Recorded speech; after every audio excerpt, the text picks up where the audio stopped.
Everyone welcome to Allrounder Siblings. आज हम करेंगे chemistry class 8 ICSE board chapter number 7 जो हम ऑलरेडी कंप्लीट कर चुके हैं, हाइड्रोजन। तो वो चैप्टर हमारा कंप्लीट हो चुका है। एक्सरसाइजेस भी हमने कंप्लीट कर ली हैं। इस लेक्चर में हम करेंगे ये हमारा कंटेंट है इस लेक्चर का, write equations for the reactions, give reason for each, short question answers and long question answers हम करेंगे, जिसके साथ हमारी चैप्टर कंप्लीट हो जाएगा। एंड देन नेक्स्ट लेक्चर में हम स्टार्ट करेंगे चैप्टर नंबर 8 वाटर। ठीक है, तो प्लीज वीडियो को लाइक कीजिए, शेयर कीजिए और चैनल को सब्सक्राइब करना ना भूलें। साथ ही बेल आइकन जरूर प्रेस कीजिए ताकि आपको सारे लेटेस्ट अपडेट्स मिलते रहें। आपको देना चाहती हूँ, हम आप हमारे चैनल के मेंबरशिप को ज्वाइन कर सकते हैं। ठीक है, तो आप हमारे चैनल पर जाइए, वहां पर आपको ज्वाइन बटन मिलेगा, तो आप वहां से हमारे चैनल की मेंबरशिप ज्वाइन कर सकते हैं। चलिए लेक्चर स्टार्ट करते हैं, जिसमें हमें करना है right equations for each of the following. जो भी आपको रिएक्शंस दी गई हैं उसके लिए आपको इक्वेशन लिखनी है। ओके, तो चलिए स्टार्ट करते हैं। पहला है reaction of hydrogen with chlorine. Hydrogen की रिएक्शन आपको क्लोरीन के साथ करवानी है, उसकी रिएक्शन इक्वेशन लिखनी है। H2 + Cl2 आपको क्या देता है, 2HCl।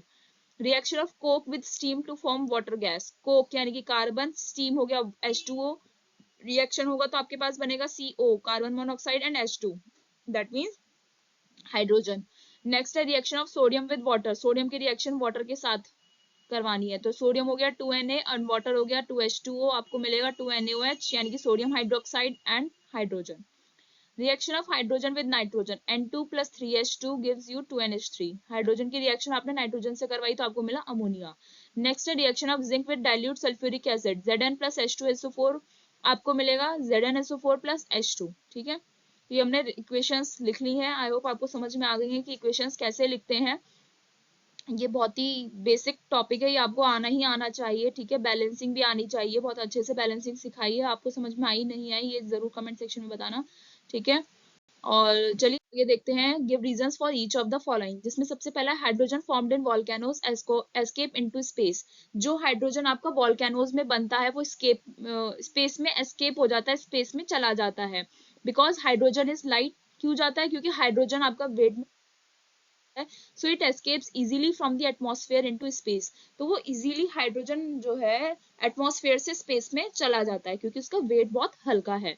नेक्स्ट है hydrogen is used as a rocket fuel. Hydrogen को आप रॉकेट फ्यूल की तरह क्यों यूज करते हो, since hydrogen Burns producing a large amount of heat. अब हाइड्रोजन जो है जब बर्न होता है तो large amount of heat produce करता है।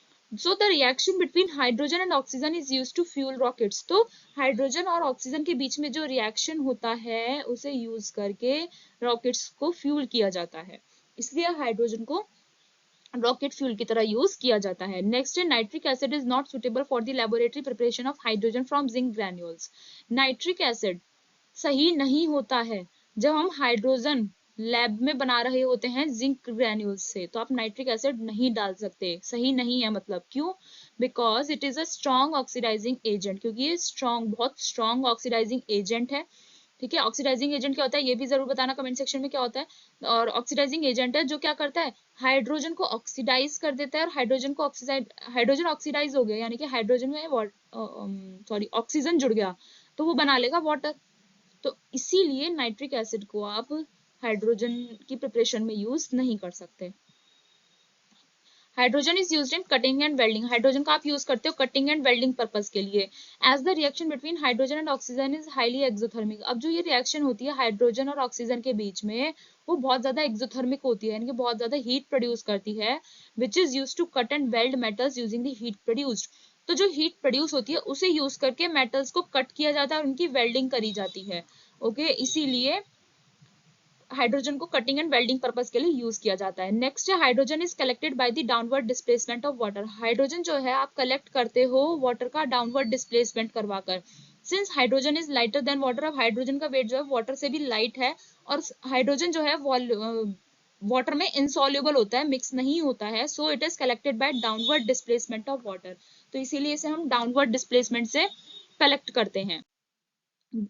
तो अब हमारे आते हैं शॉर्ट क्वेश्चन आंसर्स, जिसमें सबसे पहला है how are oxidation and reduction defined in terms of gain और लॉस ऑफ ये। तो ऑक्सीडेशन एंड रिडक्शन की आपको डिफाइन बतानी है, डेफिनेशंस बतानी है, गेन और loss of oxygen and gain और लॉस ऑफ हाइड्रोजन के टर्म्स में। अगर हम ऑक्सीजन की बात करें तो process of addition of oxygen, अगर एडिशन हो रहा है ऑक्सीजन का तो उसे हम बोलते हैं ऑक्सीडेशन, और अगर ऑक्सीजन का रिमूवल हो रहा है तो उसे हम बोलते हैं रिडक्शन। जबकि हाइड्रोजन में इसका अपोजिट है, process of addition of hydrogen, अगर हाइड्रोजन ऐड हो रहा है तो उसे हम रिडक्शन बोलते हैं, एंड रिमूवल ऑफ हाइड्रोजन को हम बोलते हैं, ये स्टूडेंट्स बहुत कंफ्यूज हो जाते हैं, तो कंफ्यूज होने की कोई बात नहीं है। ऑक्सीजन का एडिशन हो रहा है तो ऑक्सीडेशन हो गया, नाम से याद रखो, ठीक है। और रिडक्शन हो रहा है तो यानी कि ऑक्सीजन का रिमूवल हो रहा है। और हाइड्रोजन में क्या बोल रहा है, एडिशन हो रहा है हाइड्रोजन का तो रिडक्शन होगा, रिमूवल ऑफ हाइड्रोजन है तो ऑक्सीडेशन हो गया, जस्ट ऑक्सीजन का अपोजिट है। नेक्स्ट क्वेश्चन है, draw diagram to show the electrolysis of water to form hydrogen gas. एक डायग्राम बनाना है जिसमें आपको इलेक्ट्रोलिसिस ऑफ वाटर शो करना है हाइड्रोजन गैस बनाने के लिए, ठीक है। तो हमने ये पूरा चैप्टर में देखा था, ये मेम्ब्रेन होती है जो सेपरेट करती है कैथोड एंड एनोड को, रिएक्शंस को, ठीक है, ट्यूब्स को। तो इधर कैथोड हो गया, इधर एनोड हो गया, ये पावर सप्लाई इधर आपका लगा हुआ है। इसमें आपका इधर कैथोड हो गया तो इधर से हाइड्रोजन बबल्स निकलते हैं, और इधर एनोड है तो इधर से ऑक्सीजन बबल्स निकलते हैं, क्योंकि ऑक्सीजन पे नेगेटिव चार्ज हो गया तो इधर क्या होगा, ये एनोड पॉजिटिव हो गया तो अट्रैक्ट होंगे ना, तो इधर इसलिए ऑक्सीजन मॉलिक्यूल्स निकलते हैं, और इधर ऐसे ही हाइड्रोजन के निकलते हैं। ये पूरा प्रोसेस हमने आपको चैप्टर में समझाया हुआ है, तो प्लीज प्लेलिस्ट सेक्शन में जाके आप चैप्टर देखिए, आपको समझ में आ जाएगा। नेक्स्ट क्वेश्चन है, how do the following metals react with water, explain with an equation. अब ये जो आपके कुछ मेटल्स के नाम दिए हुए हैं वो वाटर के साथ कैसे रिएक्शन करते हैं आपको ये बताना है और इक्वेशन के साथ एक्सप्लेन करना है। तो सबसे पहले बताना है highly reactive metals. Highly reactive metals हो गए आपके जैसे sodium, potassium, calcium, they can displace hydrogen from cold water. अगर आप कोल्ड वाटर लोगे और कोई भी हाईली रिएक्टिव मेटल का उसके साथ रिएक्शन करवाओगे तो वो हाइड्रोजन को डिस्प्लेस कर देते हैं कोल्ड वाटर से। This reaction is so vigorous and exothermic that the hydrogen produced catches fire immediately. ये रिएक्शन इतनी ज्यादा विगरस और इतनी ज्यादा एक्सोथर्मिक होती है कि हाइड्रोजन जो प्रोड्यूस होता है वो फायर इमीडिएटली कैच कर लेता है, इतनी ज्यादा हीट प्रोड्यूस होती है। तो इसकी रिएक्शन क्या होगी, 2Na। कोई भी मेटल आप ले सकते हैं, हमने सोडियम ले लिया है, कोल्ड वाटर के साथ रिएक्शन करवाया तो हाइड्रोजन क्या हो गया यहाँ पर, डिस्प्लेस हो गया, और डिस्प्लेस होकर सोडियम ने उसकी जगह ले ली, और ये हो गया आपका 2NaOH प्लस हाइड्रोजन बन गया। लेस रिएक्टिव मेटल्स की बात करें तो लेस रिएक्टिव मेटल्स हो गए आपके जैसा magnesium and zinc. They do not react with water, वो वाटर के साथ रिएक्ट नहीं करते हैं किसी एक हद तक, है ना। हाउएवर मैग्नीशियम मेटल, लेकिन जो आपका मैग्नीशियम मेटल होता है वो स्टीम के साथ रिएक्शन करता है और उससे आपको मैग्नीशियम ऑक्साइड देता है, ठीक है। और अगर आप मैग्नीशियम की रिएक्शन एक्सेस स्टीम के साथ करवाते हो तो वो हाइड्रोजन गैस देता है, sorry magnesium hydroxide and hydrogen gas देता है, समझ में आया। तो मैग्नीशियम की रिएक्शन आपने H2O से करवाई तो आपको मैग्नीशियम ऑक्साइड मिला, यानी कि आपने नॉर्मल स्टीम से करवाई है और हाइड्रोजन मिल गया। अगर आप यहीं पर एक्सेस स्टीम प्रोवाइड कर दें इसी रिएक्शन में तो आपको यहाँ पर मैग्नीशियम हाइड्रोक्साइड मिलेगा और हाइड्रोजन गैस मिलेगी, ठीक है। अब पूछ रहा है आपसे लीस्ट रिएक्टिव मेटल्स के साथ वाटर का कैसा रिएक्शन होता है, तो लीस्ट रिएक्टिव मेटल्स हो गए आपके आयरन एंड टिन, वो रिएक्ट करते हैं स्टीम के साथ और हाइड्रोजन गैस को डिस्प्लेस कर देते हैं, ठीक है। आयरन ले लिया, एक्सेस किसके साथ रिएक्शन करवाया हमने यहाँ पर, स्टीम के साथ रिएक्शन करवाया, आपका बना Fe3O4 और हाइड्रोजन गैस बनी। नेक्स्ट क्वेश्चन है, how is hydrogen gas tested in the laboratory. Labs में आप हाइड्रोजन गैस को कैसे टेस्ट कर सकते हो आपको ये बताना है। On bringing a burning candle near the source of hydrogen it Burns with a pop sound. जब आप एक बर्निंग कैंडल को सोर्स ऑफ हाइड्रोजन के पास लाओगे तो उसमें एक पॉप साउंड आती है, जैसे एक पटाखा फूटता है ना छोटा सा, ऐसी एक पॉप साउंड आती है, तो आप समझ जाइए कि हाइड्रोजन गैस प्रोड्यूस हुई है यहाँ पर। नेक्स्ट है, इन द फॉलोइंग रिएक्शंस, इस जो आपको रिएक्शन दी गई है इसमें आपको ऑक्सीडेशन रिएक्शन फाइंड आउट करनी है, ऑक्सीडाइजिंग एजेंट बताना है, रिडक्शन रिएक्शन और रिड्यूसिंग एजेंट बताना है, ठीक है। तो ये रिएक्शन आपको यहाँ पर दी हुई है, Fe2O3 प्लस 3H2, आपको 2Fe मिलेगा एंड 3H2O मिलेगा। तो Fe2O3 में से ऑक्सीजन रिमूव हो गया है, यहाँ पर ऑक्सीजन रिमूव हो गया है तो रिडक्शन हो गया, ठीक है। एंड ये जो H2 है यहाँ पर इसमें ऑक्सीजन जुड़ गया है तो यानी कि ये हो गया इसका ऑक्सीडेशन। तो अब इसमें से आपको बताना है ऑक्सीडाइजिंग एजेंट कौन सा है एंड रिड्यूसिंग एजेंट कौन सा हो गया, ठीक है। नेक्स्ट क्वेश्चन करते हैं, what do you mean by redox reactions. Redox reactions क्या होती हैं, explain with the help of an equation, एक इक्वेशन से आपको हेल्प कर एक्सप्लेन करना है। Oxidation and reduction reactions take place simultaneously which they are known as redox reactions. वो रिएक्शंस जो जिसमें ऑक्सीडेशन और रिडक्शन साइमल्टेनियसली होता है, यानी कि एक ही रिएक्शन में ऑक्सीडेशन भी होता है आपका रिडक्शन भी होता है, तो उन रिएक्शंस को हम बोलते हैं रिडॉक्स रिएक्शंस, ठीक है। रिडॉक्स नाम से ही पता पड़ रहा है, देखो ध्यान से। क्या पता पड़ रहा है? रेड यानी कि रिडक्शन, एंड ऑक्स यानी ऑक्सीडेशन रिएक्शंस। तो दोनों रिएक्शंस के कॉम्बिनेशन को हम बोलते हैं रिडॉक्स रिएक्शंस। और ये आपका क्या है?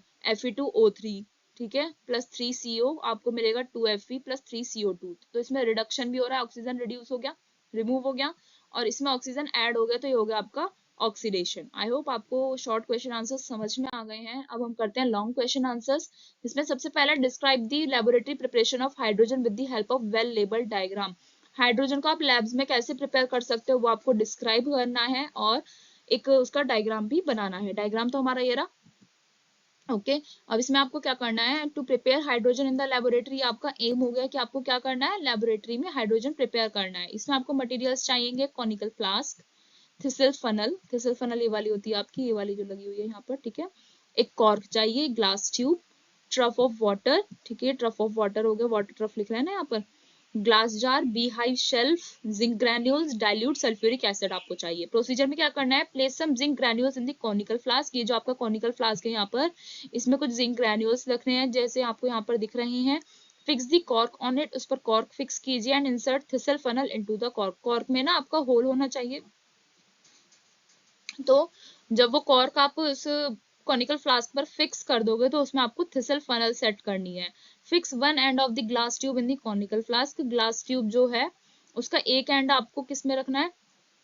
कॉनिकल फ्लास्क में रखना है, and other and in the trough of water. उसका जो दूसरा एंड है वो आपको ट्रफ ऑफ वाटर में रखना है, जैसा आपको यहाँ पर दिखाया हुआ है। Pour dilute sulphuric acid over the zinc granules and observe. अब सल्फ्यूरिक एसिड यहाँ पर जो थिसल फनल में भरा हुआ है वो धीरे धीरे जिंक ग्रैन्यूल्स पर डालिए और ऑब्जर्व कीजिए कि आपको क्या देखने को मिलेगा।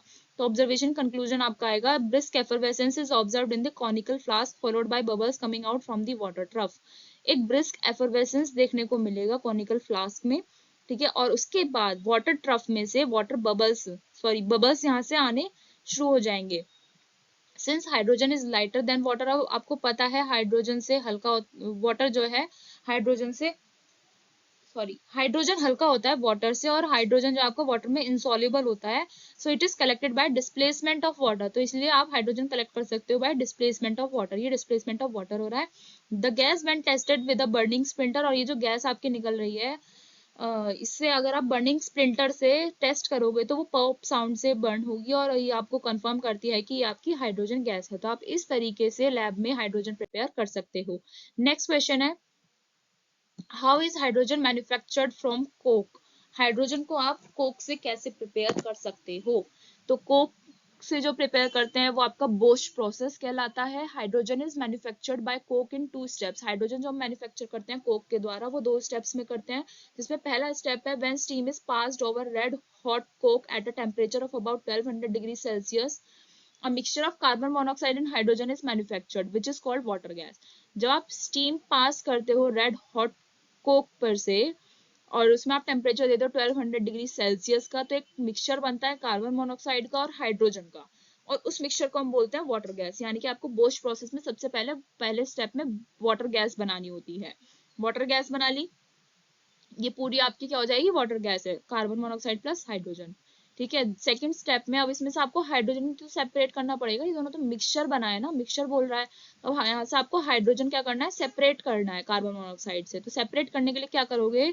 आप वाटर गैस में एक्सेस स्टीम मिक्स करोगे, एक्सेस स्टीम आप मिक्स करोगे, और मिक्सचर में आप एक कैटलिस्ट डालोगे, ठीक है, और एक टेम्परेचर दोगे आप 450 डिग्री सेल्सियस का, और कार्बन मोनोक्साइड जो होगा वाटर गैस में वो कन्वर्ट हो जाएगा आपका कार्बन डाइऑक्साइड में, और मोर हाइड्रोजन आपको मिलेगा, ठीक है। स्टेप 2 में आपको एक्स्ट्रा हाइड्रोजन मिल जाएगा। तो कार्बन डाइऑक्साइड को तो आप रिमूव कर सकते हो मिक्सचर से, ठीक है, उसे आप वाटर में डिजोल्व कर दो तो वो आपका सेपरेट हो जाएगा 30 एटमॉस्फेयर का प्रेशर देकर, या दूसरे सॉल्वेंट में आप कार्बन डाइऑक्साइड को डिजोल्व कर सकते हो, ठीक है, ताकि आपको हाइड्रोजन मिल जाए। अब यहाँ पर एक नोट बता देती हूँ, लॉन्ग क्वेश्चन आंसर जब हम कर रहे हैं उसमें क्वेश्चन 5th का जो आंसर है वो यही वाला आएगा पूरा, ठीक है, जो हमने कोक का पढ़ा है ना, ये पूरा यहाँ तक का क्वेश्चन 5th में भी आएगा लॉन्ग क्वेश्चंस के, ठीक है, सेम एज इट इज आएगा, इसलिए फिर से लिखना मुझे ठीक नहीं लगा, क्योंकि चैप्टर में भी एक्सप्लेन कर दिया है, यहाँ भी आपको एक्सप्लेन कर दिया है, ध्यान रखना। नेक्स्ट है नेचुरल गैस से कैसे आप हाइड्रोजन मैन्युफैक्चर कर सकते हो वो बताना है। Hydrogen can be produced industrially from methane.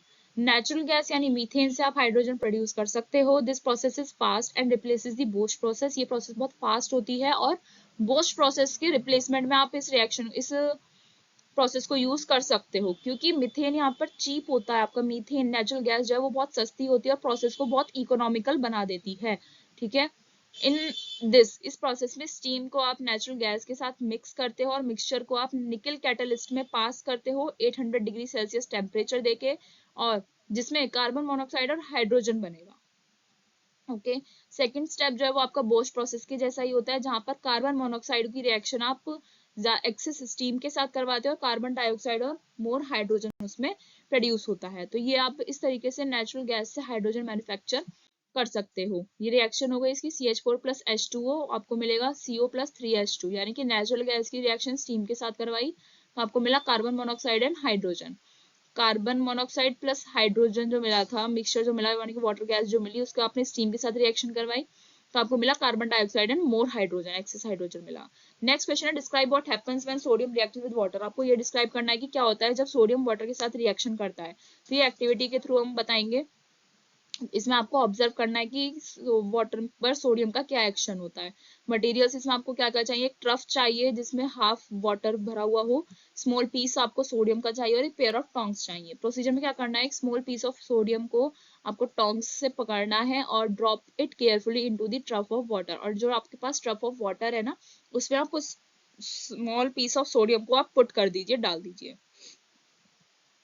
Observation and conclusion आपको क्या देखने को मिलेगा, as soon as the sodium is dropped in water, जैसे ही आप का ये जो सोडियम है वाटर में जाएगा, it starts moving in circle. ठीक है, सर्कल में मूव करना ऐसे ऐसे स्टार्ट कर देगा ये सोडियम, और एक हिसिंग साउंड, हिस साउंड ऐसा आता है ना, तो वो प्रोड्यूस करेगा when sodium reacts with water. और जब सोडियम वाटर के साथ रिएक्शन करेगा तो sodium hydroxide and hydrogen produce होगा। ये उसकी रिएक्शन है।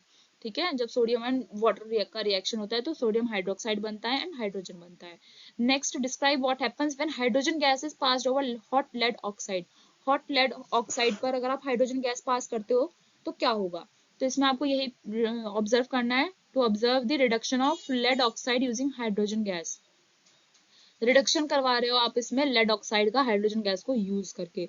तो मटेरियल्स क्या क्या चाहिए इसमें, आपको हार्ड ग्लास ट्यूब चाहिए जो दोनों एंड से ओपन हो, glass tubes, burner, hydrogen gas and 2 corks. ठीक है, आपको प्रोसीजर में क्या करना है, place some lead oxide in a hard glass tube. एक हार्ड ग्लास ट्यूब लीजिए, उसमें कुछ लेड ऑक्साइड रख दीजिए। ठीक है, insert a glass tube each in both of the corks. वो जो हार्ड ग्लास ट्यूब आपने ली है जो दोनों साइड से ओपन थी, तो दोनों तरफ आप कॉर्क्स लगा दीजिए।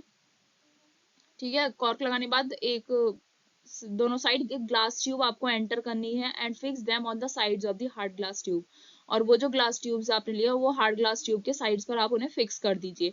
हीट द लेड ऑक्साइड को हीट कीजिए and pass hydrogen gas through one of the glass tubes. और जो आपने ग्लास ट्यूब्स लगाई थी ना, उसके एक किसी भी एक साइड से आपको क्या करना है, हाइड्रोजन गैस पास करनी है आफ्टर हीटिंग लेड ऑक्साइड। फिर आपको चेंज इन कलर देखने को मिलेगा, उसे आप ऑब्जर्व कीजिए। रिएक्शन हो गया आपका, लेड ऑक्साइड हाइड्रोजन के साथ रिएक्शन करवाया तो ऑक्सीजन आपका क्या हो गया, रिमूव हो गया। कंक्लूजन क्या मिलेगा, lead oxide is reduce to lead which is grey in colour and hydrogen is oxidize to form water. Lead oxide reduce हो गया, लेड बन गया। ठीक है, जो आपका लेड था आपका ग्रे कलर का, और हाइड्रोजन ऑक्सीडाइज होकर बन गया वाटर। ठीक है, नेक्स्ट क्वेश्चन है list any 5 uses of hydrogen. कोई भी 5 यूजेस आपको हाइड्रोजन के बताने हैं। ठीक है, चैप्टर में बहुत सारे यूजेस पढ़े थे, उनमें से कोई भी 5 आप लिख सकते हैं। 5 uses of hydrogen are weather balloons. Weather balloons में यूज किया जाता है because hydrogen is the lightest gas. Hydrogen बहुत लाइटेस्ट गैस है which is use to inflate weather balloons. इसीलिए वेदर बलून्स को फुलाने के लिए, इन्फ्लेट करने के लिए हाइड्रोजन गैस का यूज किया जाता है। Next, extraction of metal. It is a good reducing agent and use to reduce metal oxides to pure metals. Extraction of metal में क्या, ये एक अच्छा रिड्यूसिंग एजेंट है और इसे यूज किया जाता है मेटल ऑक्साइड से प्योर मेटल्स एक्सट्रैक्ट करने के लिए। फ्यूल इन रॉकेट्स, रॉकेट्स में फ्यूल की तरह यूज किया जाता है इसे, अभी हमने शॉर्ट क्वेश्चन आंसर्स में पढ़ा था ना। Because hydrogen Burns producing a large amount of heat, क्योंकि हाइड्रोजन जो है जब बर्न होता है तो large amount of heat produce करता है, और हाइड्रोजन और ऑक्सीजन की जो रिएक्शन होती है उससे रॉकेट्स को फ्यूल करने में यूज किया जाता है उसे। कटिंग एंड वेल्डिंग मेटल्स, ये दोनों पॉइंट्स हमने उसमें पढ़े थे। गिव रीजंस में, है ना। As the reaction between hydrogen and oxygen is highly exothermic, highly exothermic होती है दोनों के बीच की रिएक्शन, तो इसीलिए उसे यूज किया जाता है to cut and weld metals. जो हीट उन दोनों में प्रोड्यूस होती है उन दोनों के रिएक्शन से, उसको यूज करके मेटल्स को कट एंड वेल्ड किया जाता है। नेक्स्ट यूज है हाइड्रोजन का manufacture of hydrochloric acid. Hydrochloric acid के मैन्युफैक्चर में हाइड्रोजन का यूज है। Reaction between hydrogen and chlorine, hydrogen and chlorine का रिएक्शन करवाया जाता है। इज यूज टू प्रोड्यूस, यहाँ पर आएगा आपका प्रोड्यूस हाइड्रोजन क्लोराइड गैस, ताकि हाइड्रोजन क्लोराइड गैस बन जाए। और एसिड बनाना है तो गैस को आप वाटर में डिसॉल्व कर दीजिए तो वो आपका बन जाएगा hydrochloric acid. So these are the 5 uses of hydrogen. Next and last question है इस चैप्टर का, how can you prove that hydrogen is lighter than air. आप ये कैसे प्रूव कर दोगे कि हाइड्रोजन का वेट जो है वो कम है, एयर से भी हल्की है light hydrogen. Explain with the help of activity and diagram, activity और डायग्राम की हेल्प से आपको एक्सप्लेन करना है। इसका आपको एक्टिविटी के थ्रू करना है, तो एम क्या हो गया, to prove that hydrogen is lighter than air. इसमें आपको ये प्रूव करना है कि हाइड्रोजन जो है एयर से लाइट है। मटेरियल्स क्या क्या चाहिए आपको, zinc granules, dilute sulphuric acid, test tube, stand, delivery tube, trough, soft solution and burning splinter, या फिर आप कैंडल ले सकते हैं। प्रोसीजर में क्या करना है, take about 2 ml dilute sulphuric acid in a test tube. एक टेस्ट ट्यूब में 2 मिलीलीटर आपको डाइल्यूट सल्फ्यूरिक एसिड लेना है। Add few zinc granules to it, उसमें फिर थोड़े से जिंक ग्रैन्यूल्स डाल दीजिए। टेक अ डिलीवरी ट्यूब, ठीक है, ये होती है आपकी डिलीवरी ट्यूब, वो लीजिए। And place one of its and in liquid soap solution kept in a trough. Trough में जो आपका लिक्विड सोप सॉल्यूशन है उसमें आपको क्या करना है, उसका एक एंड डाल देना है इस डिलीवरी ट्यूब का। पूरा सेपरेट सेटअप आपने लगा लिया जैसे आपको यहाँ पर दिखाया हुआ है। तो ऑब्जर्वेशन में आप देखेंगे soap bubbles filled with hydrogen rise upwards in the air. तो आप देखेंगे कि सोप सॉल्यूशन है तो सोप बबल्स बन रहे हैं, और वो उसमें हाइड्रोजन भरा हुआ है तो हाइड्रोजन भरे होने की वजह से वो एयर में ऊपर की तरफ उठ रहे हैं। तो कंक्लूजन निकलता है कि राइजिंग सोप बबल्स, जो सोप बबल्स ऊपर की तरफ उड़ रहे हैं, राइज कर रहे हैं, तो ये शो करता है कि hydrogen is lighter than air. Hydrogen जो है वो एयर से भी लाइट है। और ये हो गया इसका आपका diagram, and we have completed this chapter. Next lecture में मिलेंगे जिसमें हम करेंगे चैप्टर नंबर 8 वाटर स्टार्ट। ठीक है, आपको कुछ भी डाउट है, कुछ भी अगर आपको कंटेंट चाहिए तो आप हमसे कमेंट सेक्शन में पूछ सकते हैं। एंड 8th क्लास का फिजिक्स हमने स्टार्ट कर दिया है, चैप्टर नंबर 6 हीट ट्रांसफर, ठीक है, वो भी कंप्लीट हो गया। उसके कुछ न्यूमेरिकल्स और क्वेश्चन आंसर्स रिमेनिंग है, वो हमें करवाने हैं, वो हम करवा देंगे। और आपको कुछ भी अदर कंटेंट चाहिए, ज्योग्राफी भी हम जल्दी ला रहे हैं। एंड कंप्यूटर का भी chapter number 5 fundamentals of programming हम कंप्लीट कर चुके हैं, नेक्स्ट चैप्टर हम करने वाले हैं। और आपकी प्रिपरेशंस कैसी चल रही है ये भी कमेंट में ज़रूर बताइएगा, और कुछ भी आपको हेल्प चाहिए तो प्लीज़ कमेंट। मिलता है नेक्स्ट वीडियो में नेक्स्ट लेक्चर के साथ। Thank you.